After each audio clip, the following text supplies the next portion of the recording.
But no, I know I don't either. But you are giving away information about yourself with no. You don't see what the reward is going to be, and so why should you do that? It might backfire. And they're even dangerous because it gives people who want to impersonate you in, with your copycat, etc.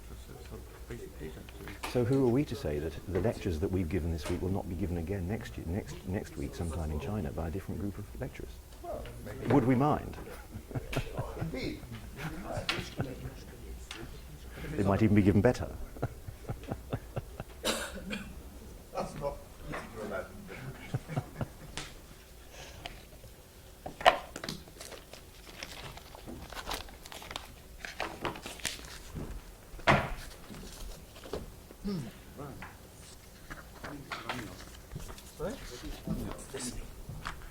Hi, you're my chair, are you? Good. It's a string. Yes, I'm ready when you're ready. The only other place I know is an organization called Boy Scouts. I guess we should Start with a whistle at the end. with Jeffrey Grimmett from Cambridge, and he will talk about on lattice graphs. It's very unusual for me to give a lecture in a conference, the title of which I do not understand at all. So I've been wondering how I can relate to the title. I think that's less important, of course, than relating to the audience. I have Wikipedia'd the title to see whether, in fact, I do know something about the title, but I think the answer is no. My research indicates that I don't know anything about any of the subjects which are indicated in the title. I mean, of course, in a sense, we all know something about mesoscopic systems, but it all depends what you mean by a mesoscopic system. I'm not actually quite sure what that means. So I've interpreted my remit as a kind of after-dinner speaker. Now, after which dinner, you may ask? I mean, we're all after-dinner speakers, we hope. But I've decided to give a kind of general talk, but focused towards my own interests, because I think they're very interesting, on statistical physics associated with graphs.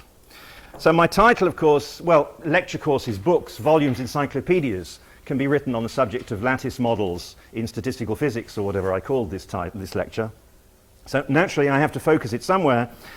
And it's not, you might say, focused in the direction of the overall program, which is called analysis on groups. I mean, of course, we all know something about analysis because we all have to do some analysis. It's a very broad subject. Analysis on graphs.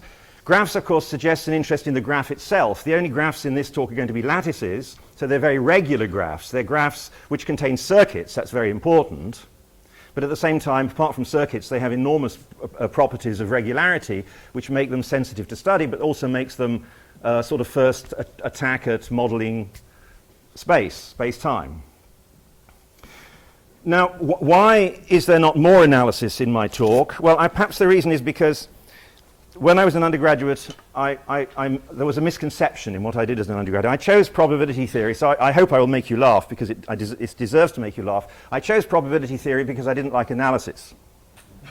Now, I realize, it's very gracious of you to laugh, I realize that this is a mistake, and in order to rectify this, I have, in the last 30-odd years, come to learn and use some analysis.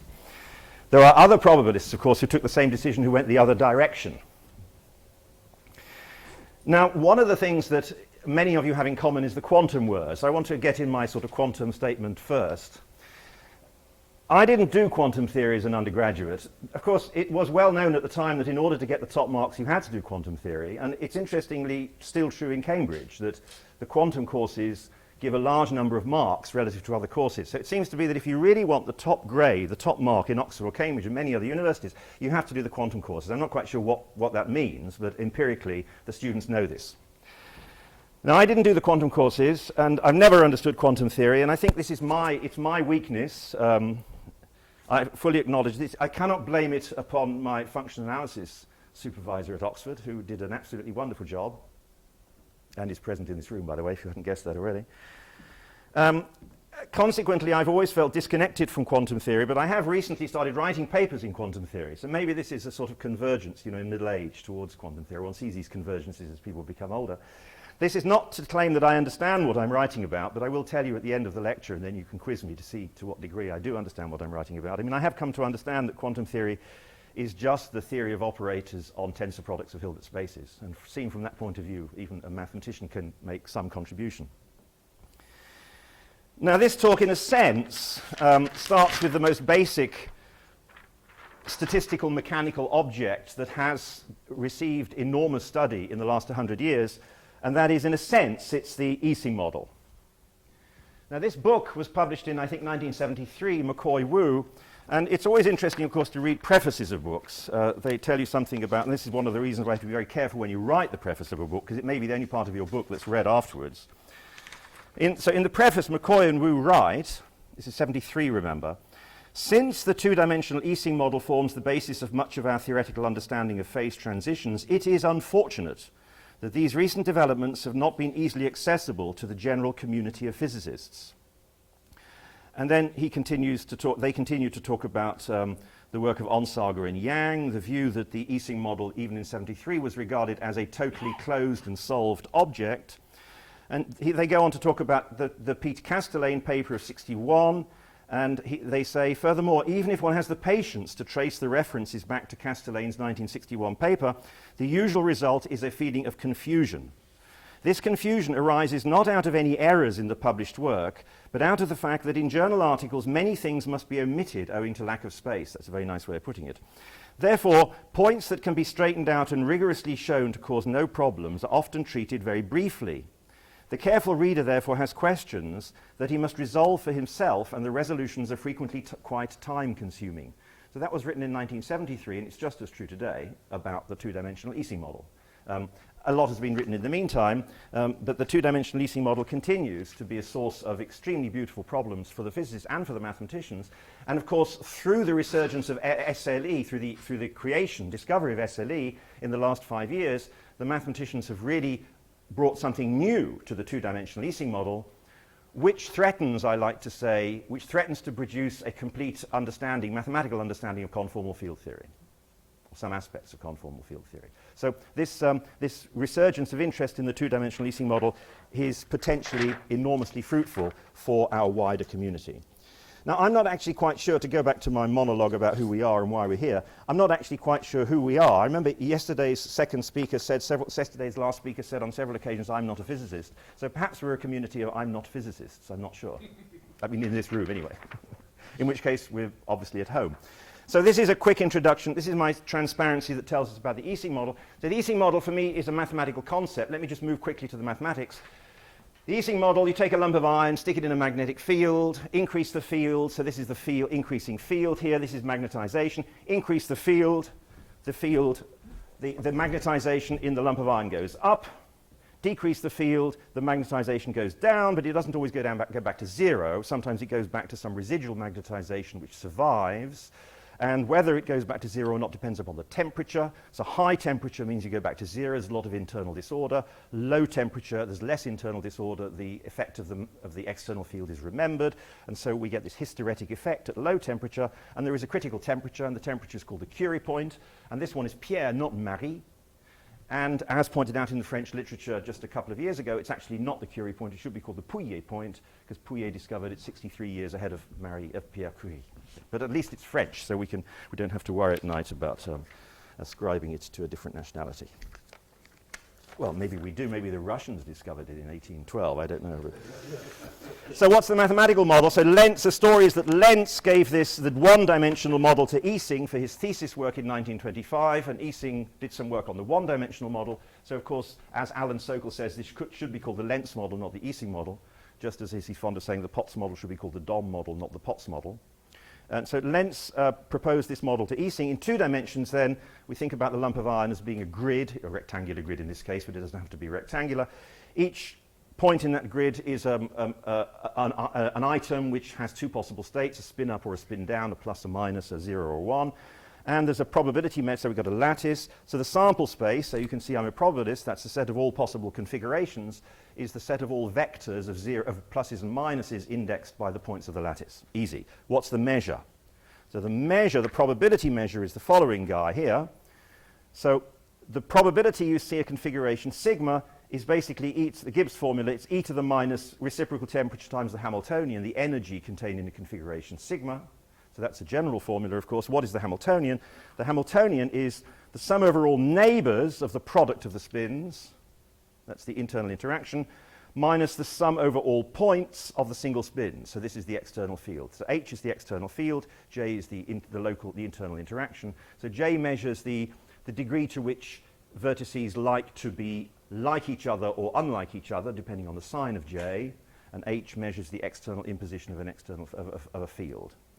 And we are only going to set H to 0, actually, and what I'm going to do, we're going to consider how J varies, and my J is always going to be positive, which means this is ferromagnetic, which means that things like to be like their neighbours. If I'm plus, I get extra probability through my neighbours being plus, or more likely to be plus than minus. Whereas the anti-ferromagnetic model, pluses like to be surrounded by minuses and vice versa, and that's much harder because descent is a much higher dimensional space than ascent. So two more generalized transparencies. So this is the sort of the whole of the EC model in 3 transparencies. Well, not at the beginning. So let's take H to be 0, plus boundary conditions. So fix the boundary condition. That's a way of imposing external field. So I look at a box, fix pluses around the outside. So the pluses like pluses. So the pluses tend, probabilistically, to invade this box. So inside, there's a bias towards plus, because plus is being forced upon the box. So how do you represent that, of course, by a probability measure with a boundary condition? So this is exactly the same formula as before, only it's the formula conditioned upon having plus all the way around the boundary. So that's what this formula means. So this guy up here, this plus, just means the boundary condition. And of course, there are a variety of other boundary conditions, but plus is the boundary condition which we will work with mostly. Now remember, with plus boundary conditions, there's a bias towards plus. That's what plus boundary conditions with positive J means. So a way of measuring that bias is to say, I've got this big box, I've got pluses around the outside, what's the probability I see plus at the middle? That's this guy here. What's the probability at the origin the spin is plus?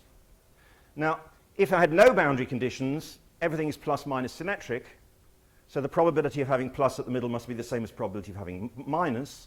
Probability sum to 1, so it must be a half. So subtract off the unbiased quantity. So this is the residual effect of having pluses on the boundary of a box lambda. The question now is, as lambda becomes very big, as we go to the thermodynamic limit, as lambda passes to the whole space, is this plus boundary condition remembered or not at the center? So we want to pass to the limit. So the first theorem says that limit exists. That requires a proof. And I'll talk about proofs in a moment. But I'm a mathematician. I want to prove it. That's my inclination. So that's what I do, and that's what you're here for the next half hour. Now, the thing about that function is it's also monotonic in beta. So beta is what? Beta measures somehow the strength of interactions. Beta is reciprocal temperature. I don't like to call it inverse temperature because that assumes you've decided what group you're working in. That's just a sort of personal thing. So it's 1 over temperature. So that's monotone in beta. The question is, when is this 0, of course? This has a limit. When is it 0? It's certainly non-negative. And the theorem says that there is a critical point above which it's strictly positive, beneath which it's 0. And that point, of course, is the 1 over the Curie temperature. We want to understand this process. So that's the EC model in a nutshell. The questions already that we've identified here, which are long solved, are, okay, so you can formulate this guy. How can you prove the limit exists? How can you prove that M is monotone in beta? How can you understand the behavior near this critical point? Is this critical point non-trivial? How do you understand the behavior near the critical point? How does that behavior depend on the number of dimensions or the assumptions that you made about the lattice or about the interaction? So here are some issues associated with the EC model. First question, which naively one asks, is what is the critical point? What is the numerical value of the critical point? And the rough answer to that is you have no chance of answering that question except in 2 dimensions where you might have some special properties which might tell you, such as duality, which might tell you what that should be. It's a live issue. If once you've identified a critical point, you have a subcritical regime and a supercritical regime. It divides the parameter space into 2 regimes. What are their natures? What do they look like? What are the clusters of pluses? What's a typical configuration look like in those 2 phases? When you're at the critical point, what happens? Of course, there's a phase transition, so there's some polynomial behavior going on, some polynomial discontinuity. What can you say about the powers, the critical exponents? What can you say about scaling theory? When you look at a configuration, you're not just computing functions, you're actually looking at a whole configuration, so you can ask about the geometry of that configuration.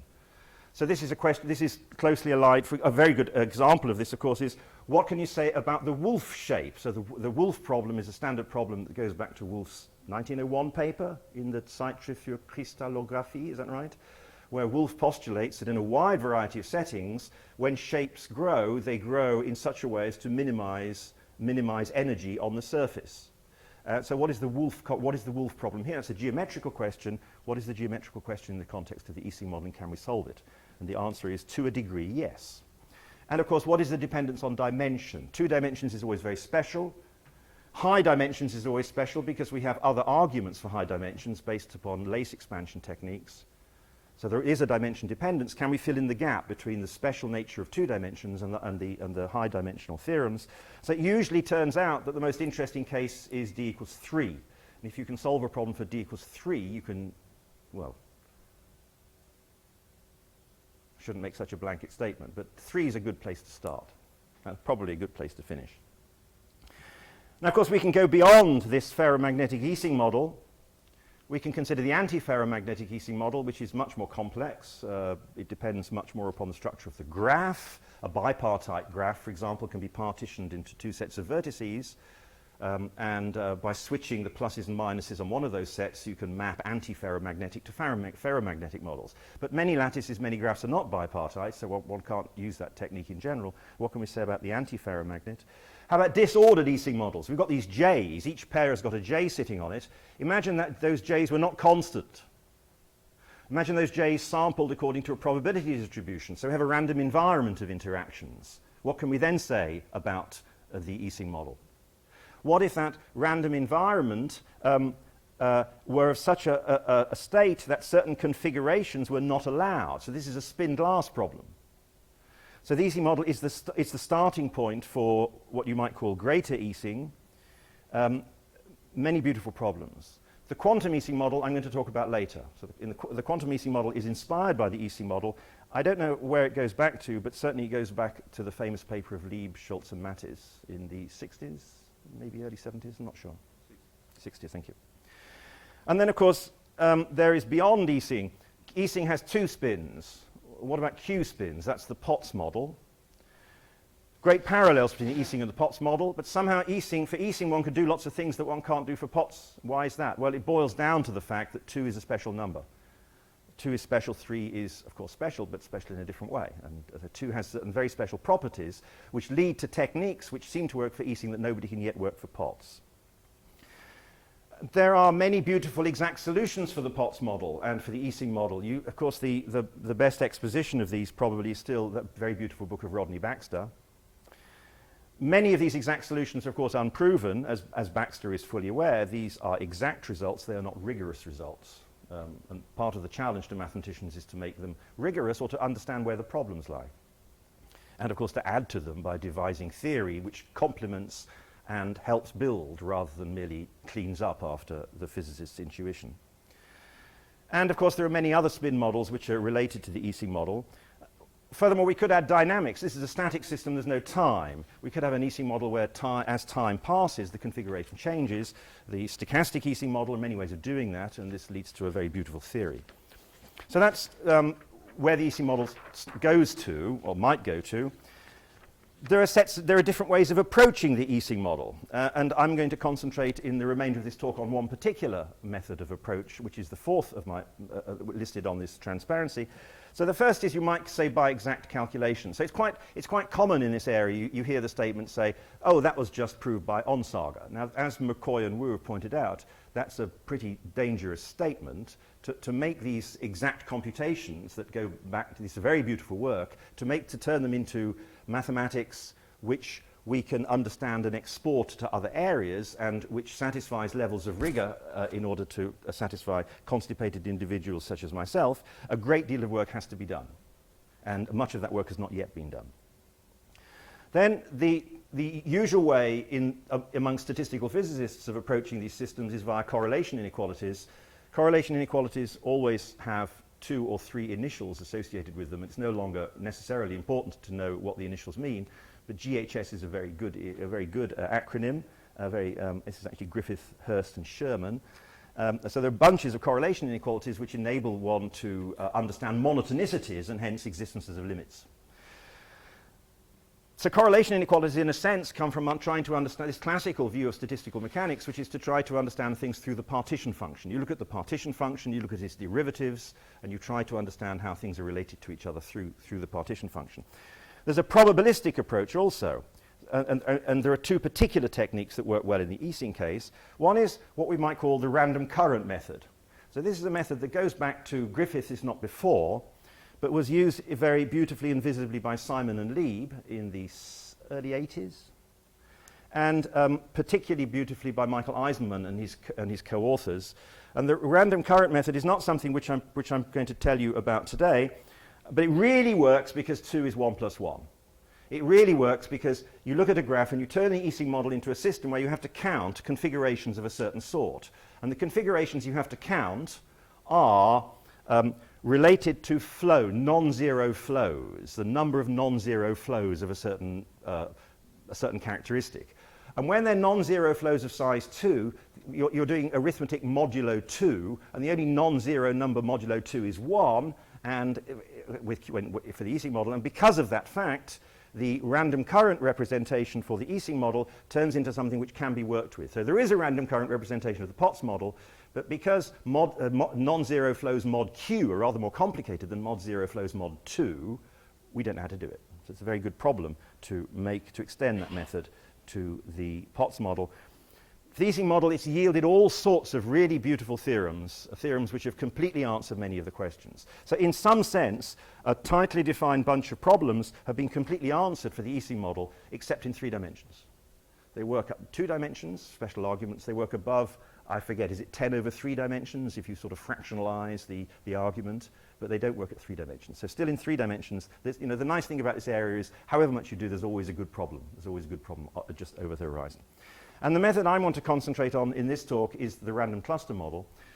This is because I've been thinking a lot about the random cluster model since I came to Cambridge, actually. When I came to Cambridge in '92, I thought, what sort of big project should we do next? Why not take percolation techniques and export them into this domain? And the way to do that is via the random cluster model. So I've been thinking deeply about that, so I've discovered lots of problems and solved a few of them.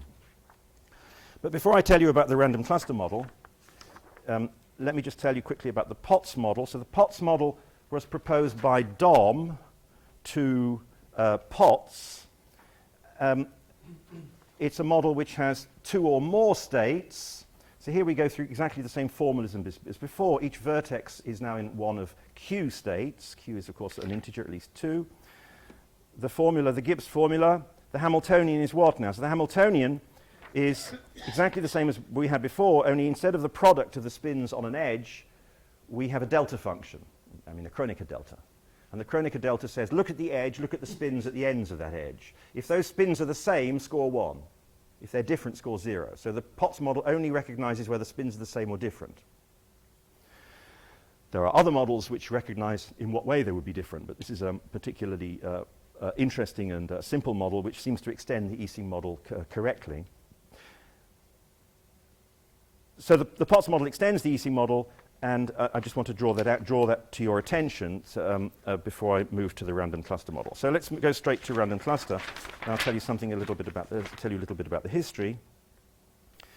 So here's a graph, a general graph. What I have done is I've lost my watch. Oh, it's on the other side of it. Thank you very much. Thank you.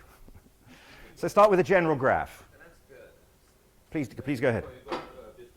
There is the usual, every model has Gibbs measure, Hamiltonian, so configuration plus minus 1. So what is actually a problem? Minimization of the Hamiltonian or what? No, this is not a ground state problem. I regard this as a probabilistic problem. You look at a configuration on a box. Each configuration has got different probabilities. Yep. You pass to a limit. You pass to the thermodynamic limit, and what you see is what we call a random field, a collection of pluses and minuses. The basic question is to understand the geometry of that configuration. So what you need to do, of course, is identify the right questions and then find out the right way of answering those questions. And the starting point of the analysis which I espouse is that this is a problem in probability theory, and we need to bring the language of probability theory in to understand this question. Of course, many of these questions can be phrased as analytical questions involving the partition function. But my hypothesis is that for many of the very natural questions, such as the Wolf construction, this is not the right way to formulate the question, and therefore not the right way to answer the question. This illustrates what you said, right? There is no concise, clear, even statement. I didn't fully understand the beginning of your sentence, so I didn't grasp a complete, concise question either, but I'm perfectly happy to have a go if you want to say it again. A quote in the beginning of your talk that Oh. the whole area is a bit vague, right? In the sense that sometimes language said it's not very easy to make precise, rigorous statements and even precise, rigorous formulations for the problem, right? Is it a bit? Is my formulation not rigorous and precise? Probably it is, but well. I mean, there was a theorem at the I think one of the problems is perhaps that my formulation is rigorous and precise. Okay. But I might be wrong. So here is a graph, an arbitrary graph, and for each edge we flip a coin. The coin comes up heads with probability p, otherwise it comes up tails. There are two possibilities. When I flip a coin for this edge, it comes up heads, and so I put a 1 down there. When it comes up tails, I put a 0. So this is what you might call a random graph. Edges are present independently of each other at random. That independence is very important and leads to a beautiful structure which is largely understood for many graphs. If this graph were a lattice, this would be called the Bond percolation model. So the outcome is a set of edges with 1 sitting there. That we might think of those as the good edges. We throw away the bad edges. We left only with those edges which are labelled 1, the edges where the coin came up heads. And the basic question is, what is the structure of that graph? What can you say about what that graph looks like? And two particular examples then, the Erdős-Rényi random graph and the percolation model for different, very different types of graph, the complete graph and the lattice. So Geoffrey, you said something about a P coin. I didn't Oh, catch that. this is a coin, thank you, Brian. This is a coin that comes up heads with probability P. So I have a special coin in my pocket. In fact, I've got a continuum of coins in my pocket. You tell me the value of P and I will choose the one that comes. Thank you, Brian.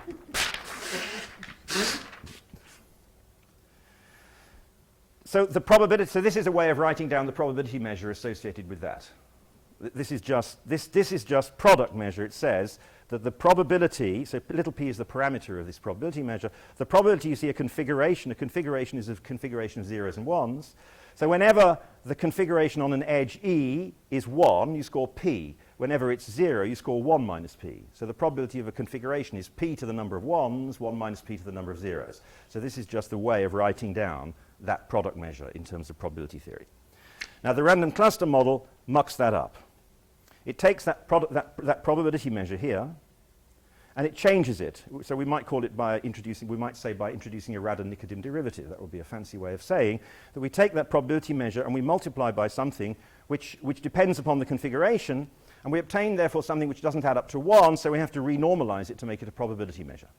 And that object there is Q. Q is some parameter. Q, I'm fond of saying, is not necessarily 1 minus P, but it could be. Q is what you count, the exponent here is the number of clusters in this graph. So you take the original graph, take a configuration of zeros and ones, just keep the ones, that's this graph. How many clusters do you have? How many connected components? 1, 2, 3 connected components. So I call that K of omega. Don't forget the isolated vertices, otherwise everything goes wrong.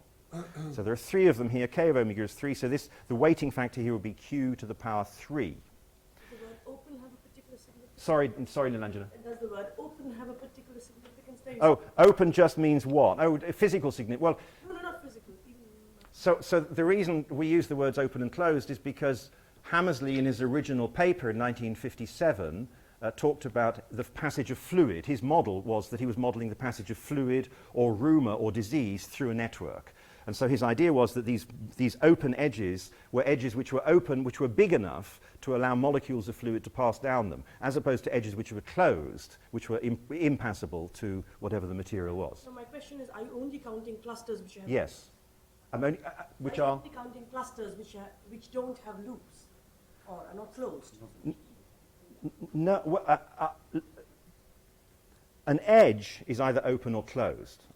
Loops are not part of this discussion. An edge is either open or closed, so it could be that in this graph, there is a loop. I wouldn't mind. That's still only one cluster. I want to count the number of clusters, the number of connected components. So this is a perfectly honest probability measure. When Q is 1, it's the same as what I had to start with. This probability measure was formulated by these two chaps in the late 60s, 1969, 1970. This is Pete Castellane in a photograph taken in 1968.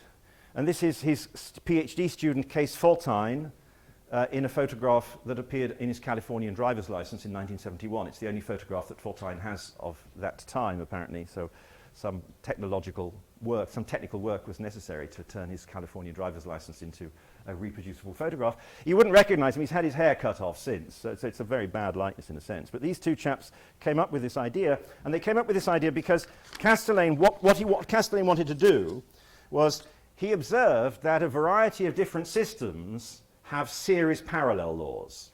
Electrical resistances, that's the canonical situation where if you have two edges in series, you can replace them by a single edge with the right electrical resistance, the sum of the resistances. If you have two edges in parallel, you can replace them by a single edge of the right resistance, a series parallel law. He observed that this is also true in the Ising model, the Potts model, and in percolation. So you have to do the computations to check that. It's not completely obvious, but anybody who's worked with these things recognizes the circle of ideas. So what he wanted to see was whether the fact that these systems had series parallel laws meant anything, whether it could lead to any beautiful mathematics. And the answer is yes. It's because all those systems, electrical networks, percolation, Ising Potts, in some sense are contained within that probability measure that I wrote on the previous sheet. There are two parameters in that measure, P and Q. Q is exactly the number of states in the Potts model, and P is related to beta, the inverse temperature. And a certain amount of work is necessary to do that, and essentially that work is contained on this transparency, though when Foltijn and Castellane wrote it up, it was rather opaque. But this transparency doesn't contain proofs. So this transparency addresses itself just to one particular question. If I've got the random cluster model, that's a realization from that probability measure, how do I get to a Potts model? What's ticking? What's the mechanism that's going on here? So I take a random cluster measure. It's got two parameters, P and Q, and I'm going to insist that Q is an integer at least 2. The model exists for other values of Q, but for Q, an integer at least 2, this correspondence works. So Q is such an integer. P, I'm transforming P to another quantity, which I'm going to happen to call beta j. They're married together. It's beta times j, but we recognize those as the constant in a Potts model. So what I do is now, I sample my open graph according to the random cluster model. So that means that I've got a probability measure in terms of P and Q. I sample from that whatever, it's not necessarily easy to sample from that. I mean, you'd have to think about how you'd write a computer program to do that, but you can do it. And then you see a picture, and that's a random graph. Those are the open components in this random graph. This is the probability measure, the random cluster measure with parameters P and Q. Now, we do something. The Potts model, remember, has got spins on vertices. It doesn't see open closed edges. It's a vertex model, not an edge model. So I've got to do something.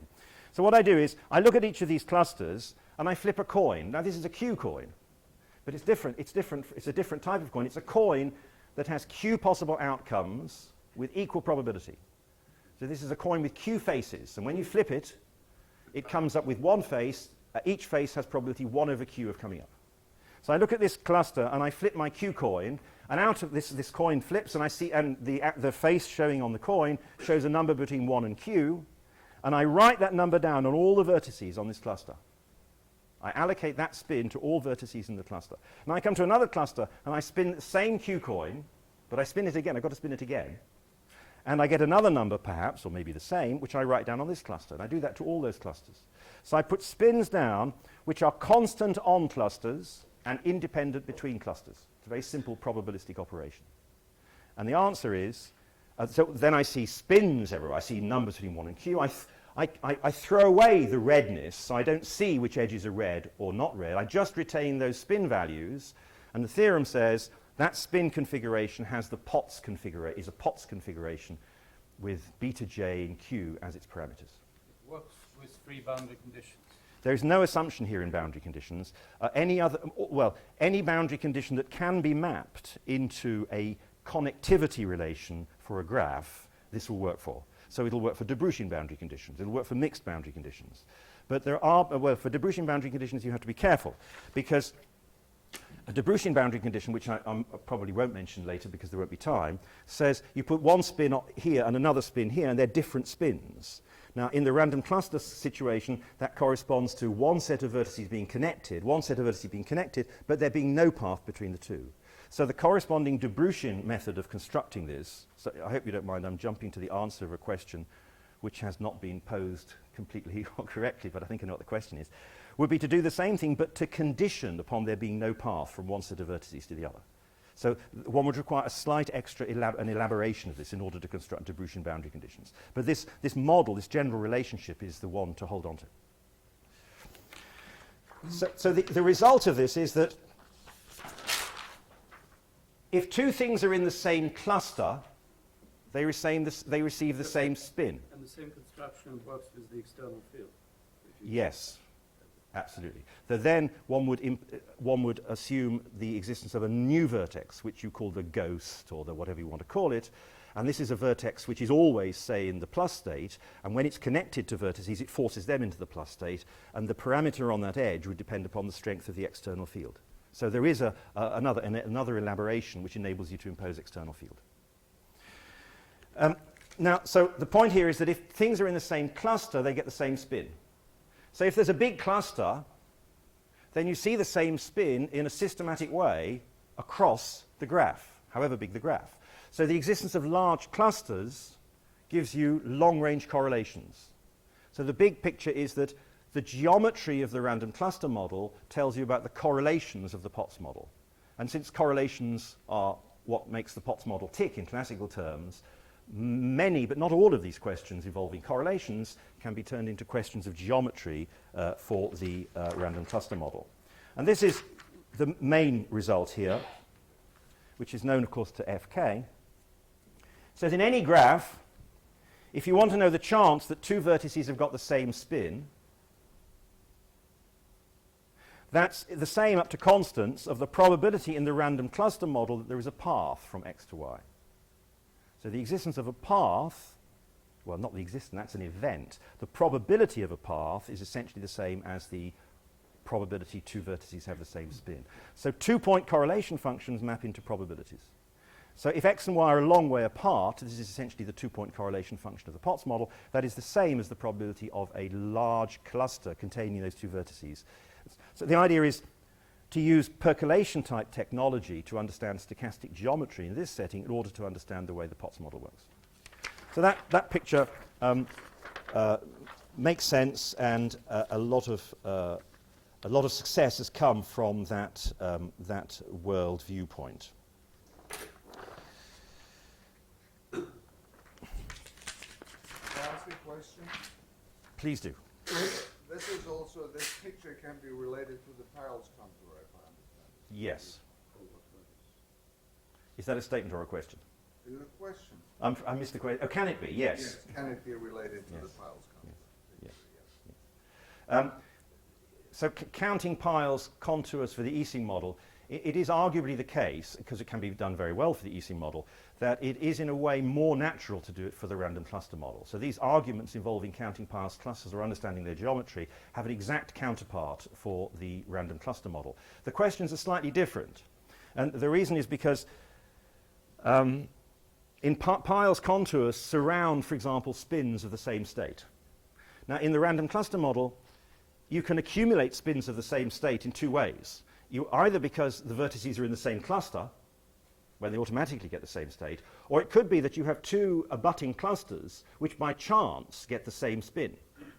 In which case the Ising spin Piles cluster will go around the entire outside of those two, the union of those two clusters, but the random cluster Piles contour will go around them separately. So it's not quite the same question, and the techniques that you need to understand to be able to compute and count Piles clusters are slightly different because the geometrical questions are slightly different. So I happen to feel that the neater way of studying Piles clusters is via the random cluster model rather than via the classical way that Piles introduced. But that's perhaps a personal point of view. I think it's partly justified by a statement which I was going to make later, but let me make it now, which is that one of the areas which has attracted a lot of attention for the Ising and Potts model is a two-dimensional situation, in fact, particularly what happens at and near the critical point. So the question would be, at and near the critical point in a Potts model, or an Ising model, let's stick to Ising, what do the piles contours look like? Because there may be some very large plus clusters and therefore some very large piles contours. And if we rescale the space, what can we say about the geometry of these piles contours as space shrinks in some, as epsilon goes to 0, if you're living on a lattice of spatial scale epsilon. Now, for the percolation model, we now understand about this. I mean, there's a theorem, and it's due to Smirnov, and it's tied to work of Schramm, Lauder, and Werner, that says that certain interfaces in percolation converge to these stochastic Loeffner evolutions with a certain parameter, and we can study them, we can write down we can do the stochastic analysis associated with these SLEs, and out of that comes precise theorems about critical exponents, about Hausdorff dimension of paths, about what they look like and how they're generated. So one of the big challenges is to do the same for the Ising model, and we're in the process now of seeing that emerge from the work of Smirnov, which is not yet published. So Smirnov has ways now of extending his work for percolation, which was to prove the discrete limit, the epsilon goes to 0 limit of these interfaces for percolation to SLE6. And he has now ways of doing comparable things for the Ising model. So and it turns out that the way to do it in the Ising model for him is to do it via the random cluster representation of the Ising model, the Q equals 2 version of this random cluster model. So essentially, in some sense, what he's doing is he's studying the geometry of large piles contours for the Q equals 2, D equals 2 random cluster model. And then from that calculation, there's a parallel calculation. It's not that they live together. I think it's wrong to say one lives off the back of the other. But in parallel to that comes corresponding SLE statements about the piles contours, the large piles contours of the two-dimensional Ising model. And the values of kappa, the parameter values, are understood and come out in the computations. And so there are 3 papers of Smirnov due to appear, one of which is now being circulated. You look as if you're pregnant with a question, Yuri. No, curiously enough, his work in the Ising model is on the square lattice. Very, very curious. So there is no three-way symmetry. So it's a different operation, and it's going to be the source of much curiosity, the target of much curiosity. So to go back to the elementary, we're discussing here the phase transition. So the phase transition in the Potts model. So remember, in the Potts model, what we were interested in, we've got this big box, we're interested in with plus boundary conditions, what is the probability that the origin is the origin has the same spin as the boundary. The boundary is plus, what's the probability the origin also has spin plus? So the random cluster representation, that's this guy here. The random cluster model tells me that that is the same as in the random cluster measure where I've done something to the boundary, that there is a path from the origin to the boundary. So as lambda fills out space, that path becomes an infinite path, and we become interested in this probability, which is essentially the two-point correlation function of the Potts model, which says in the random cluster measure, which corresponds to plus boundary conditions, we call that the wired random cluster measure, what is the probability that the origin lies in an infinite path, is connected to points lying infinitely far away? So this is an honest probability. We call it theta. It's a function of the parameters p and q. Remember, q corresponds morally to the number of states in the Potts model. P corresponds morally to the inverse temperature. And as before, for any fixed q, there is a phase transition. The phase transition says that there is a critical value of p, which corresponds to the Curie point, beneath which this is 0. That means that the truncated two-point correlation function is 0. There's no long-range order. Above which there is long-range order. And so these are the two pictures that could occur, the blue picture or the red picture. And the next question, of course, is, so we understand that this point exists. This is related to the Curie point in the usual way. And the question is it the red picture or is it the blue picture? Is there a continuous phase transition or a discontinuous phase transition? So this is a question that comes from the Potts model, but exists in all random cluster measures. And we don't know the answer to this. We don't know in general whether these graphs are continuous or discontinuous at the critical point. So there's a great deal of information, partial information about that, but the fundamental question that this picture poses is, under what conditions is the phase transition continuous, and under what conditions is it discontinuous. So let me just state a couple of problems. I've described a sort of general approach. Let me tell you one problem to which we don't know the answer.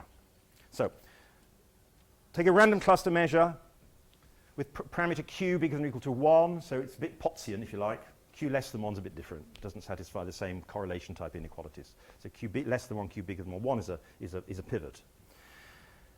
P less than PC, so you're subcritical. So this is the Potts model, morally, with no long-range order.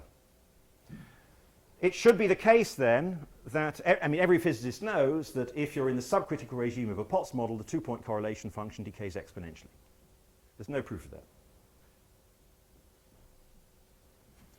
In the random cluster setting, it corresponds to this conjecture, that if you're subcritical, the chance of a path joining 0 and x decays exponentially in the distance between 0 and x. There's no proof of that.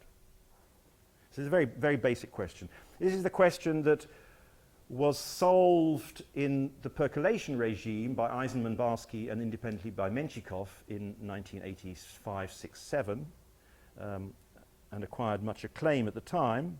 But this is not solved for the general Potts model, for the general random cluster model, or for the general Potts model, actually. So we know quite a lot about it. So this, one grinds away at these problems. If P is sufficiently small, it's okay. That's comparison. Often it's true. You find something for high temperature or low temperature. The problem is to make it work in some intrinsic way right up to the critical temperature. We don't know how to do that. It's true if Q is large. Well, this is a bit sort of Peilsian. This is Pirov-Sinai. This is polymer representations, things that come out of statistical physics, arguments that come out of statistical physics that can be applied here.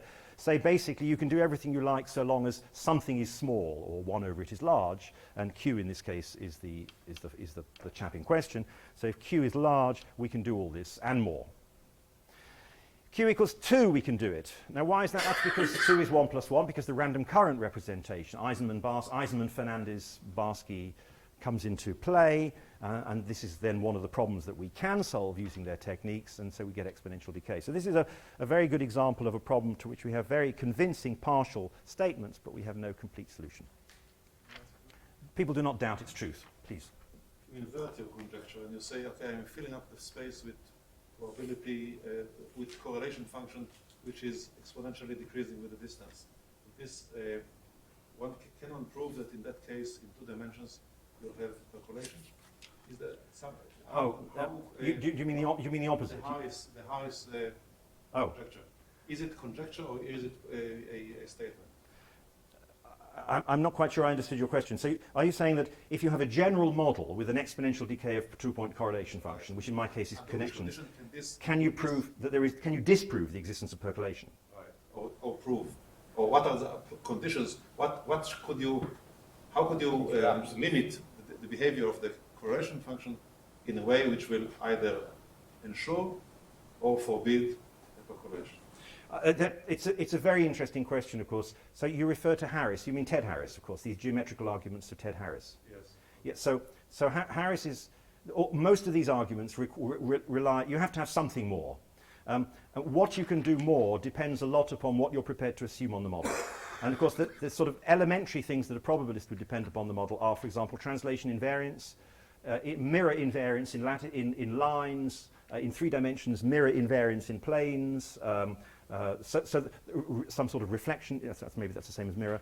So there are certain operations on the graph which might or might not lead to invariances with respect to the probability measure.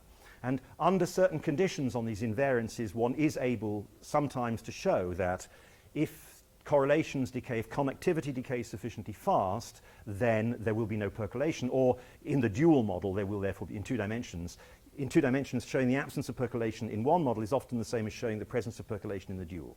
So it is sometimes the case that if you make some assumptions on decay and you add together enough symmetries of the model, then this Harris-type argument about combining paths, building contours, the blocking contours, makes sense and can be done. We don't know how to do that, I think, in 3 dimensions. These arguments are 2-dimensional. So this is a statement which one can prove. It's not only a Well, heuristic argument. no, there are theorems of that nature. I'd have to think very carefully. I've been very careful not to say, here is a theorem, because I'm not ready to state one. But these are arguments which have been explored and which are partially understood in 2 dimensions. But in 2 dimensions is much easier. Once again, it's because 1 + 1 is 2, but this is for a different reason. This is because the codimension of a line in 2 dimensions is 1, so you block clusters by building fences, which are topologically 1-dimensional. Whereas in 3 dimensions, you block clusters by building fences which are topologically 2-dimensional. Well, it's more complex than that, of course, in 2 dimensions.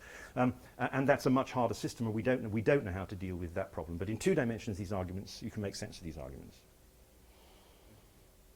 There are other situations in which you can, any situation, for example, where you have what you might call a Simon-Leib inequality. So there are also arguments that say that in certain situations, if the chance of being joined to the surface of a large box is sufficiently small, which is a consequence of exponential decay of correlations, then by some iterative, you might say, renormalizing block argument, you can show that this is true on all scales. So there are also arguments of that sort, which I think of as kind of Judah, Hammersley, and Simon and Leib. So yes, bunch of ways to answer that question.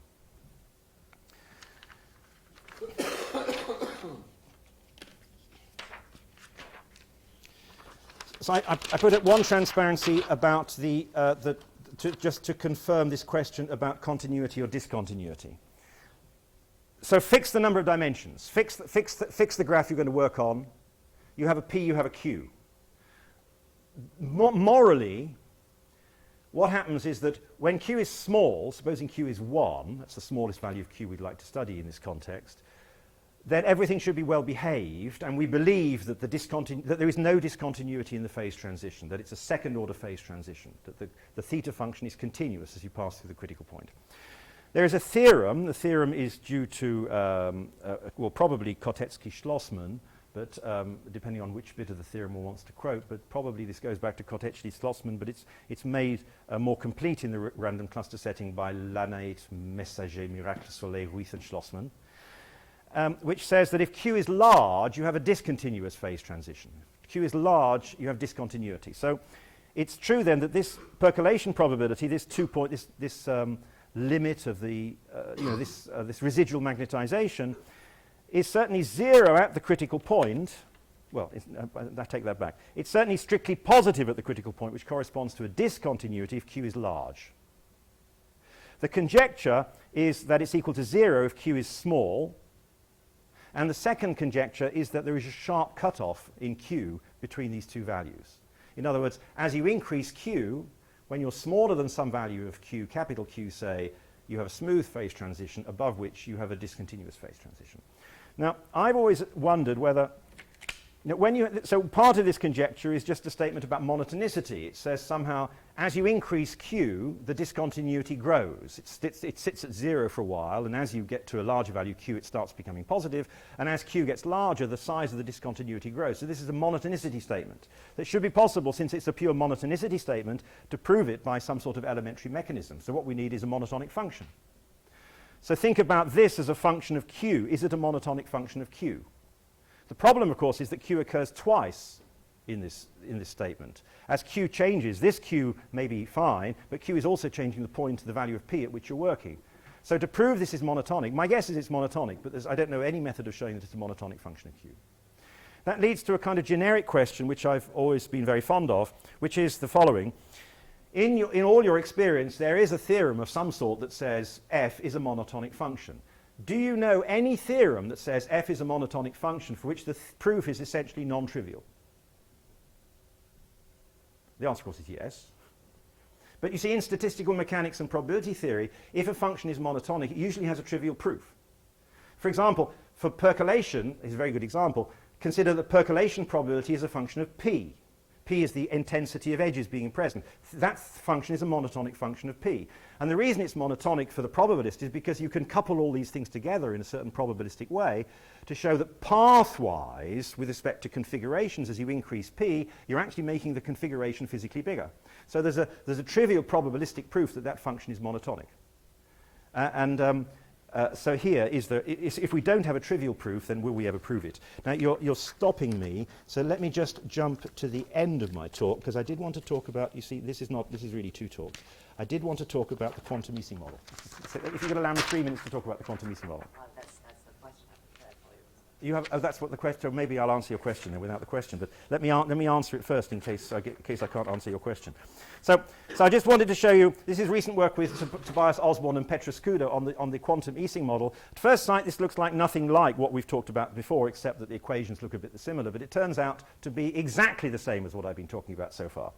So this is the one-dimensional quantum Ising model, so shift gear for the moment. We've got m plus 1 points. The Hamiltonian is given by this formula. This is one-dimensional. These are Pauli operators. So these are the Pauli operators at x and x plus 1. So we take the product of those operators, the product over neighbors in this one-dimensional set, and there's a sort of external field that's preferring the first Pauli operator over the third, whereas the interactions somehow prefer the third Pauli operator. Now, if you ask me about the physics of this, the answer is I'll just say you've got to look it up in the literature, because I can hardly spell quantum. So all I know is that it is a Hamiltonian, and that there are people in the room who will understand what that means. And what we do with that Hamiltonian is we turn it into an operator by exponentiating where beta is, of course, as before, the inverse temperature. This turns into an operator on the appropriate Hilbert space, which we normalize by its trace. And so we have 3 parameters, a parameter lambda, which is a strength of interaction between neighbors, an external field delta, and an inverse temperature beta. But what we're interested in here is the ground state as beta goes to infinity, as the temperature goes to 0. Okay. And what's the problem? The problem that we're going to study here is how do we quantify the concept of entanglement in terms of beta, lambda, and delta. So what is entanglement? So here's a formulation of entanglement. So we take a collection of vertices, L plus 1 vertices in the middle, and we're going to ask how are these vertices entangled with the rest? So a way of doing that, I'm told, is we had originally this operator rho m, which was, rho m is the operator associated with this entire set of vertices. And what we do is I understand that trace is a verb. We trace that over a complete set of spins for the other vertices. You've got to learn the lingo, in this game. So this says we trace rho m over the spins associated with the complement of this interval naught L. So we sum over the spins representing the spaces of the other vertices. And that gives me a reduced operator. And now we compute the entropy. Am I saying the wrong thing? It's a matrix, not an operator. Oh, I'm so sorry. I thought a matrix was an operator. Yeah. No, I thought but an operator is not necessarily a matrix. That's true. Well, I've been trying to read Battier on matrix theory, and I must say I think it's a very beautiful and refined area of mathematics, which will probably be forever closed to me now. Anyway, so it's a matrix. I apologize. And then is this okay? This is an entropy, is that right? Okay, so this is the entropy of this operator. And the question is... Oh. I'm sorry? Landau. Oh, now we're going to have a fight. Okay, so we've got this guy, and we want to understand how does it behave, and of course it's a matrix. Is it a matrix or is it an operator? Right, it's a matrix. So here is the basic theorem. So the theorem says, so L, remember, is fixed. It's the number of spins whose entanglement we wish to estimate. You must give me a lesson on the language, by the way, a year afterwards. And the basic theorem tells us how the norm of this operator changes as m and n change, as we change the number of other points. Right. So the basic theorem says the following. I've got to have m here less than n. So this is for m less than n. So it says that there exist constants, depending on the parameters c, lambda, and gamma, such that this difference can be bounded essentially exponentially above by the smaller of m and n, exponential function of the smaller of m and n. But there are some correction terms. The only way L occurs here is in this power. And from that theorem, according to some jiggery-pokery, which I've come to understand involving matrix theory, comes a logarithmic estimate on the on the entropy. And I'm told this is of some interest anyway. So the question is, how do we prove this? Now, so that's what my quantum theory colleagues tell me that the sort of thing they want to prove. And to quote from a beautiful lecture of Martin Barlow, the resulting paper is the result of a negotiation. You know, the quantum theorists say, can you prove this? To which I say, no, it's wrong, but I could do this. To which they say, that's no good. Could you prove this? So eventually, after a few weeks, this is an example of a convergent negotiation. And the convergent negotiation works because the quantum Ising model can be turned into the random cluster model. This was discovered by Eisenman, Klein, and Newman. I just want to show you this picture. It's a random cluster model with a difference. The random cluster model so far has been a model living on a discrete lattice. This is a model living on a lattice where its z, the integers, cross the real line. So we have continuum lines, timelines. I call this space-time, space-time. What's the random cluster model? Well, we put down breaks in these timelines. We cut them up with a pair of scissors. We cut them up at the points of a Poisson process. We build bridges between these timelines. Where do we put them? At the points of a Poisson process. So we have some random realization of bridges and cuts according to Poisson processes. That's like the Erdős-Rényi random graph. And now we change the measure. And I really am going to stop. This is the probability measure associated with these Poisson processes, and we muck it up by a power q to the number of clusters. Q is now 2. And so it turns out that this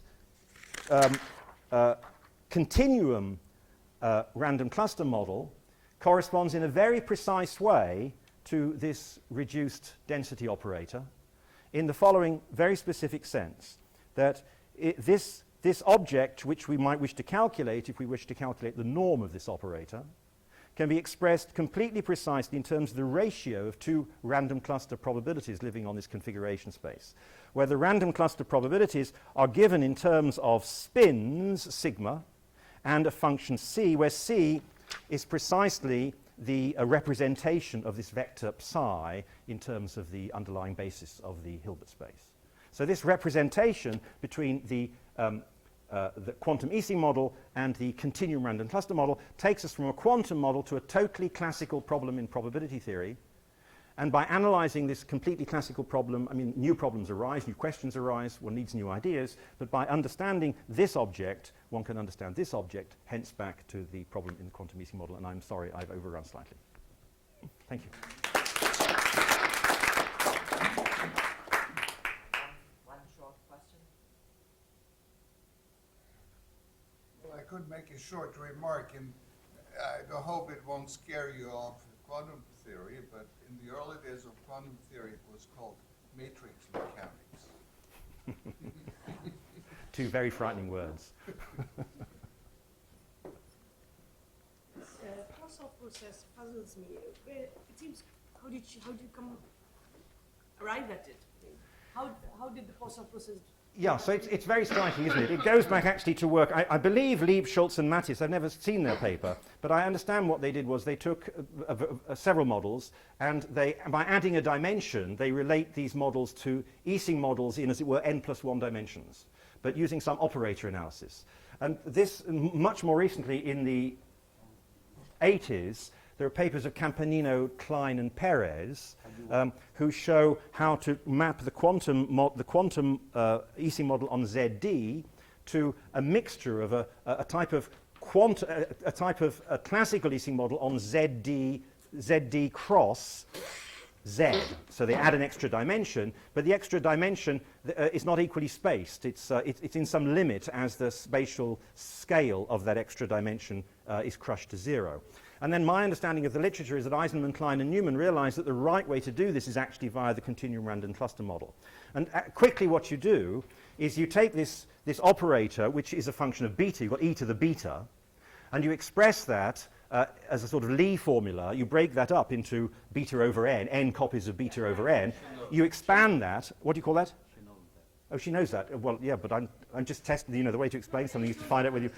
Yeah, and then you represent. So we represent that geometrically by this is the time interval is of length beta. You break that time interval up into intervals. Does she know this too? Oh, so what's the question? How the Poisson process comes in? Sorry. Poisson process coming in. The extension to one extra dimension is something we're. Well, you just have to write down. You just have to write down. I mean, it's a path integral. So you express everything as a path integral, and you look at the weights of different configurations, and then they say, oh, but that's just, because they're weights, they add up, you can normalize them out to 1, it's just the Poisson measure. Does that help? Okay, so let's